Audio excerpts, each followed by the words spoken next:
আশা করলো, ও উমর কোথায় যাও? তোমার চোখ দেখি লাল, তোমার শরীর ফোলা ফোলা লাগে, দেখি তোমার শরীরে, তোমার মুখে দেখা যায় অনেক রাগ তোমার শরীরে আছে, কোথায় যাও? ওমর রাদিয়াল্লাহু তাআলা আনহু বলেন, আমি ধর্ম থেকে মুহাম্মদকে মারার জন্য যাইতেছি। যে মুহাম্মদ আমাদের দেবদেবীকে অপমান করেছে, আমাদের ধর্মের উপর অপবাদ দিয়েছে, আমাদের মানুষের মধ্যে ভাঙচুর এনেছে, সে মুহাম্মদ এবং মুহাম্মদের ধর্মকে দুনিয়া থেকে বিদায় করে দেওয়ার জন্য যাইতেছি। নাইম চিন্তা করলো, ওমর রাদিয়াল্লাহু তাআলা আনহু কথা বলতেন কম, হাত চলাইতেন বেশি। আজকের জমানায় যেমন আমেরিকার হাতে সুপার পাওয়ার, তেমনি পাওয়ার ছিল ওমর রাদিয়াল্লাহু তাআলা আনহুর হাতে। ওমর রাদিয়াল্লাহু তাআলা আনহু যে রাস্তায় চলতেন, ওই রাস্তায় শয়তান 40 দিন পর্যন্ত চলতেন না। সুবহানাল্লাহ বলে। মুনাফিকরা অনেক ভয় পাইত ওমর রাদিয়াল্লাহু তাআলা আনহুকে দেখে।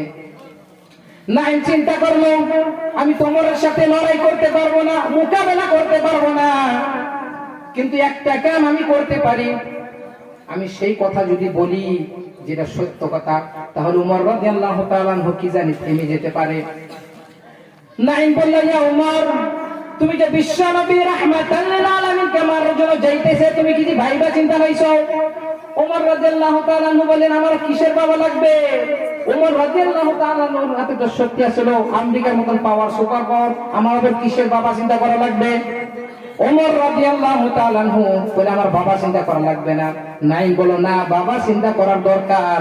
তুমি যদি বিশ্ব নবী রাহমাতাল লিল আলামিনের শরীরে যদি একটা ছোঁয়া দাও, বলওয়াদে মানা এই দলের মানুষেরা তোমাকে দুনিয়াতে হারতে দিবে না।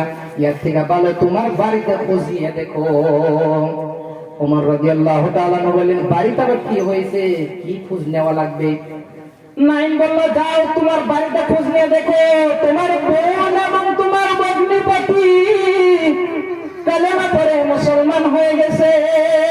সুবহানাল্লাহ। এই যে উমরের বোন এবং ভগ্নিপতি কালেমা পড়ে মুসলমান হয়ে গেছে, কিন্তু চুপে চুপে ছিলেন, উমরকে জানান নাই। যখন এই কথা উমর শুনলো, উমরের চোখ মুখ আরো রাগে ফুইলা গেল। হ্যাঁ, আমাদের বাপ দাদার ধর্ম তো ছেড়ে দিতে পারে না। নাইমকে বললো, দেখ, তুই যদি মিথ্যা কথা বলিস, এই নাঙ্গা তলোয়ার দেখছ, তোকে আমি দুনিয়া থেকে বিদায় করে দিব। নাইম বললো, না না, সত্য কথাই বলছি, তুমি তো যায় দেখো। ওমর রাদিয়াল্লাহু তাআলা আনহু বোনের বাড়ির দিকে রওনা দিলেন।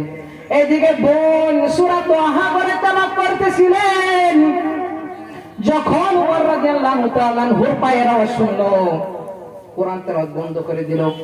ওমর রাদিয়াল্লাহু তাআলা আনহু যদি কোন রাস্তায় চলতো, দূর থেকে বোঝা যাইতো উমর আসতেছে।